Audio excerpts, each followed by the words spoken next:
ఆంధ్ర రాష్ట్ర ముఖ్యమంత్రి నారా చంద్రబాబు నాయుడు గారికి విజ్ఞప్తి చేస్తున్నాం, డిమాండ్ చేస్తున్నాం. దయచేసి ఏదైతే పల్నాడు నడిబొడ్డులో డాక్టర్ వైఎస్ రాజశేఖర రెడ్డి గారు మెడికల్ కాలేజ్ హాస్పిటల్ మేము 4 సంవత్సరాల నుంచి శాంక్షన్ చేయించి 400-500 కోట్లతో నిర్మాణం చేపట్టాం. 90% హాస్పిటల్ పూర్తయింది, 70% కాలేజ్ పూర్తయింది.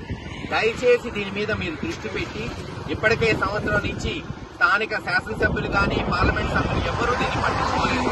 దయచేసి దీని గురించి ముఖ్యమంత్రి చంద్రబాబు నాయుడు గారు రివ్యూ చేసి 6 నెలల్లోనే దీన్ని పూర్తి చేసి ప్రజలకు అందుబాటులో తీసుకురావాలి మేము డిమాండ్ చేస్తున్నాం. సెల్ఫీ ద్వారా నేనే కాదు, ఈ ప్రాంతంలో ఉన్న ప్రజలందరూ కూడా ఇటువంటి సెల్ఫీలు విడుదల చేసి చంద్రబాబు నాయుడు గారి దృష్టికి ఇది పోయేటట్టు, ఈ పనులు పూర్తయ్యేటట్టు ఒత్తిడి తేవాల్సిందిగా గురజాల పల్నాడు ప్రజలందరినీ కూడా పార్టీలకి, కులాలకి, మతాలకు అతీతంగా వేడుకుంటున్నాను. ఎందుకంటే ఇక్కడ ఇది పూర్తయితే ఉపయోగపడేది ఓ వర్గానికో, పార్టీకో, మతానికో, కులానికో కాదు, యావత్ పల్నాడు ప్రజలకు ఉపయోగపడుతుంది. అందుకే తక్షణమే చంద్రబాబు నాయుడు గారు doctor YSR medical college hospital పిడుగురాళ్లలో పూర్తి చేయవలసిందిగా డిమాండ్ చేస్తాం. ఈ రోజున మేమందరం పల్నాడు జిల్లాకే తలమానికమైన YSR government medical college hospital ఆవరణలో ఉన్నాం. మీరే చూస్తున్నారు, ఈ బిల్డింగ్లే సజీవ సాక్షి. ఈ హాస్పిటల్ కి రాబోయే సామాజిక దేవాలయం. పల్నాడు ప్రాంతం గురజాల, మాచర్ల కలుపుకొని 10 లక్షల జనాభా ఉంటే కనీసం 50 పడకల హాస్పిటల్ కూడా లేదు. స్వతంత్రం వచ్చినప్పటి నుంచి 1947 నుంచి 2019 72 సంవత్సరాలు. ఆ రోజు జగన్మోహన్ రెడ్డి గారు ముఖ్యమంత్రి అయిన నెల రోజుల్లోనే, నేను ఎమ్మెల్యేగా అయిన నెలన్నరలోనో 2019 జులై మాసంలో ఆయన మొట్టమొదటిసారి నేను కలిసినప్పుడు ఆయన్ని కోరుకున్నది పల్నాడు, ముఖ్యంగా గురజాల నియోజకవర్గంలో ఒక government medical college hospital sanction చేయండి అని అడిగిన వెంటనే మొట్టమొదటి వైఎస్ఆర్సీపీ బడ్జెట్ లోనే దీనికి 66 కోట్లు శాంక్షన్ చేశారు. ఆ తర్వాత భూమి సేకరణ కొరకు, ఆ తర్వాత జవహర్ రెడ్డి గారి ద్వారా కేంద్ర ప్రభుత్వం దృష్టికి తీసుకెళ్లి 200 కోట్లు శాంక్షన్ చేయించాం. మొత్తం కలుపుకుంటే దాదాపు 500 కోట్ల ప్రాజెక్టు, 12 లక్షల చదరపు అడుగుల బిల్డింగులు మీరు చూస్తున్నారు. Medical hospital, college, nursing college కూడా తీసుకొచ్చాం. అలాగే హాస్పిటల్ దాదాపు 500-600 పడకల హాస్పిటల్, కంటి నొప్పి, కాలు నొప్పి నుంచి గుండె నొప్పి వరకు, క్యాన్సర్ వరకు అన్ని వ్యాధులు ఉచితంగా ఇక్కడ చికిత్స అందించేటట్టు, స్టాఫ్ కి క్వార్టర్స్, ఇలా అన్ని ఒకేసారి బ్రహ్మాండమైన ఢిల్లీ ఆర్కిటెక్ట్ తో ఈ రూపకల్పన చేయడం జరిగింది.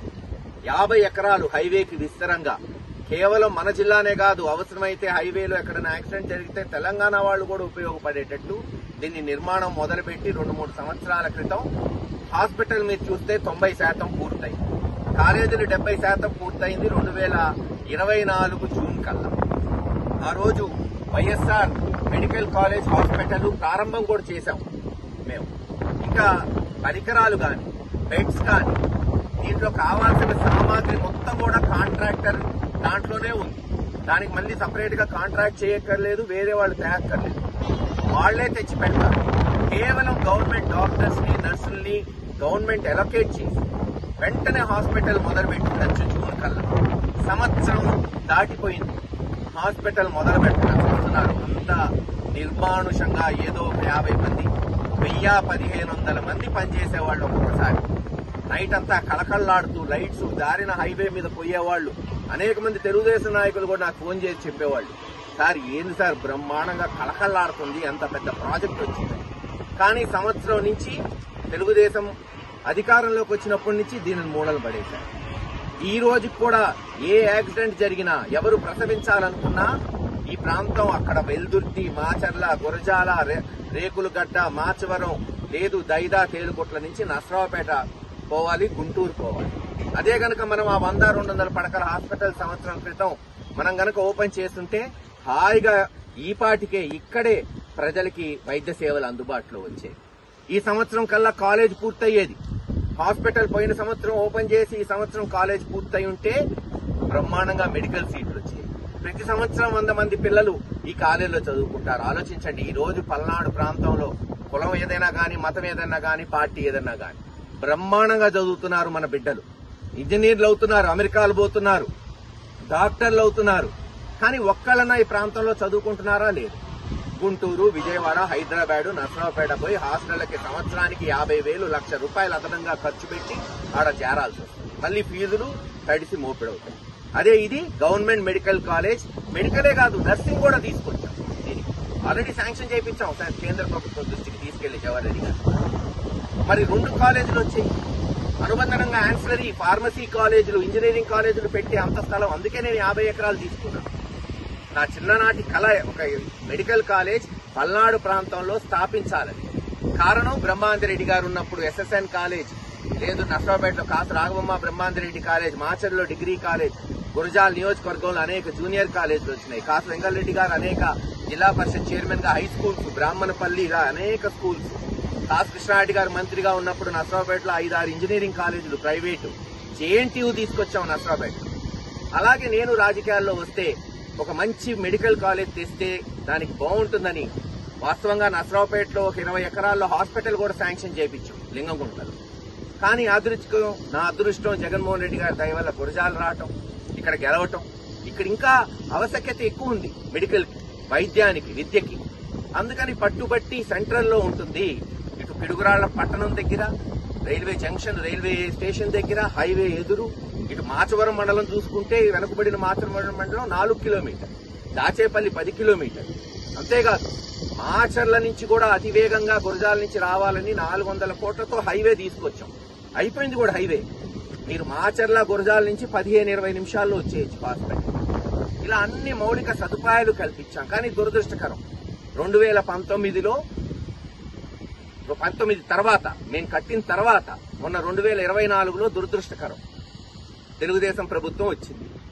ఎవరైనా సరే మంచిని ముందుకు తీసుకెళ్లాలి. గెలుస్తుంటాం, ఓడుతుంటాం, ఇవన్నీ సర్వసాధారణం ప్రజాస్వామ్యంలో.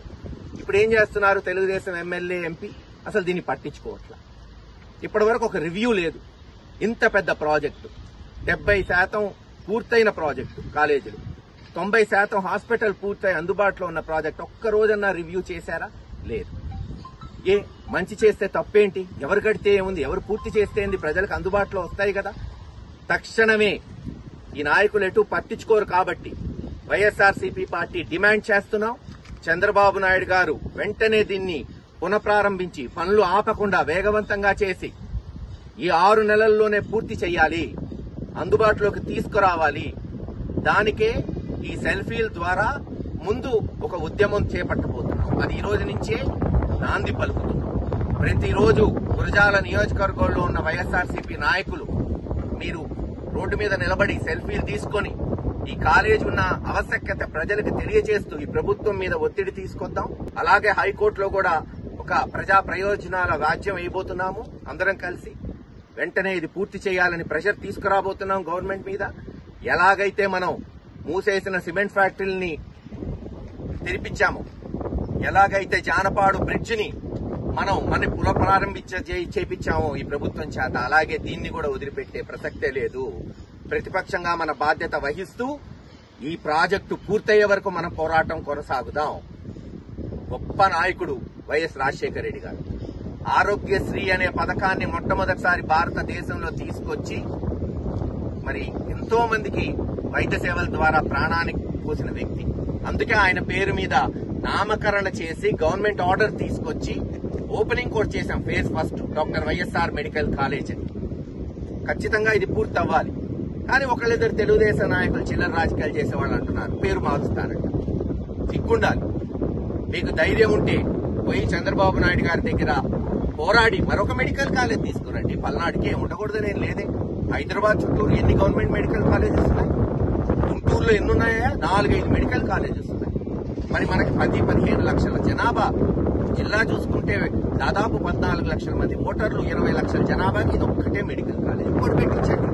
గురజాల మాచర్ల మధ్య పెట్టించండి, లేదు మాచర్ల నగరికల్లు మధ్య పెట్టించండి. ఎవరు కాదన్నారు?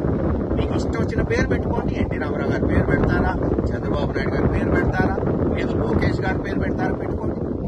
ఉన్నది పూర్తి చేయాలి. ఉన్న నాయకులకు గౌరవించుకోవాలి, ప్రత్యర్థులైనా గౌరవించుకోవాలి. మేమదే చేశారు. మీరు చూడండి, దాచేపల్లిలో పంచాయతీ ఆఫీస్ బిల్డింగ్ కి ఎరపతినేని శ్రీనివాసరావు గారు వాళ్ళ నాన్న లక్ష్మయ్య గారి పేరు పెట్టాడు. నేను ఎమ్మెల్యే అయిన కొత్తల్లో కొంతమంది చెప్పారు తీసేయమని. లక్ష్మయ్య గారికి ఏం సంబంధం సార్ దాచేపల్లితో? ఎమ్మెల్యే కాదు, మండల్ ప్రెసిడెంట్ కాదు, జెడ్పీటీసీ కాదు, కనీసం సర్పంచ్ కాదు అని. నేను ఒకటే చెప్పా, చీచి అట్లాంటి చిల్లర రాజకీయాలు నేను చేయను. ఎవరు కట్టుకున్నది వాళ్ళు పేరు పెట్టుకుంటారు, అది వాళ్ళ ఇష్టం. ఏ పేరు పెట్టుకుంటారో వాళ్ళ ఇష్టం. నేనేమి మా నాన్న పేరో మా చిన్నాన్న పేరో నా పేరో పెట్టలా. మహానుభావుడు రాజశేఖర రెడ్డి గారి పేరు పెట్టి శాశ్వతంగా ఉండిపోవాలి. మరొకటి, దీన్ని ప్రైవేటైజ్ చేస్తారంట, ప్రైవేట్ వ్యక్తులకు అమ్మేసుకుంటారు. ప్రభుత్వం ఇంత డబ్బు పెట్టి పేద ప్రజల కొరకు తీసుకొస్తుంటే దీన్ని వాళ్ళు అమ్మేసి లంచాలు తీసుకుంటారంట. ఇదా రేపు రాబోయే తరాలకి ఎలా వైద్యం అందించేది? రేపు ఆ ప్రైవేట్ వ్యక్తి వచ్చి ఇక్కడ సీటు ₹1,00,00,000 అమ్ముకుంటాడు. కట్టగలుగుతారా? మాచవరంలో పల్లెలో ఉన్న విద్యార్థులు, పిడుగురాళ్లలో ఉన్న ఎస్సీ కాలనీ, మైనారిటీ కాలనీ, బీసీలో కాలనీ డాక్టర్ చదవాలనుకునే వాళ్ళు కట్టగలుగుతారా రేపు ₹1,00,00,000? అదే ఎంసెట్ లో ర్యాంక్ వస్తే 15,000కి చదువుతారు ఈ కాలేజ్. సంవత్సరానికి 15,000. ఈరోజు స్కూల్కి 15,000 అవుతుంది. అంత తక్కువ. ఖచ్చితంగా రేపు పేషెంట్లు మొత్తం ఫ్రీ. ఇప్పుడు ఆరోగ్యశ్రీ ఎత్తేస్తున్నాడు చంద్రబాబు నాయుడు గారు. అంటే రేపు ఎన్ని వేలు కట్టాలి ఇక్కడ చూపెట్టుకోవాలండి? అదే ప్రభుత్వ వైద్యశాల అయితే అంతా ఫ్రీ. మీరు ప్రైవేటైజేషన్ మీద వెనక్కిపోవాలి. మీరు ఒకవేళ ఇచ్చినా రేపు 3-4 సంవత్సరాలు జగన్మోహన్ రెడ్డి గారు ముఖ్యమంత్రి అయిన వెంటనే క్యాన్సిల్ చేసి మళ్లీ దీన్ని ప్రభుత్వ హాస్పిటల్ గా నడిపిస్తాం, కాలేజీగా నడిపిస్తాం. ఏది ఏమైనా ఈ రోజు నుంచి ఈ సెల్ఫీ ఉద్యమాల ద్వారా ఈ కాలేజ్ పనులు ముమ్మరంగా సాగాలి, పునఃప్రారంభం కావాలి, 6 నెలల్లో పూర్తి చేయాలి, హాస్పిటల్ అందుబాటులోకి తీసుకురావాలని మా ప్రయత్నం ఉంటుంది, మా పోరాటం ఉంటుంది. కోర్టులో తప్పకుండా పబ్లిక్ ఇంట్రెస్ట్ లిటిగేషన్ వేస్తామని అన్ని విధాలుగా. ఆ తర్వాత ధర్నాలుంటాయి, రిలే నిరాహార దీక్షలుంటాయి. ఒక బాధ్యత కలిగిన ప్రతిపక్షంగా మా పోరాటం చివరిదాకా సాగుతుంది. ఈ హాస్పిటల్ పూర్తయి ప్రజలకు అందుబాటులో వచ్చే వరకు, మా కళ, చిన్ననాటి కళ సాకారం అయ్యే వరకు ఈ ప్రాంతంలో ఈ కాలేజీ రావాలని ఉంటుందని తెలియజేసుకుంటూ సెలవు.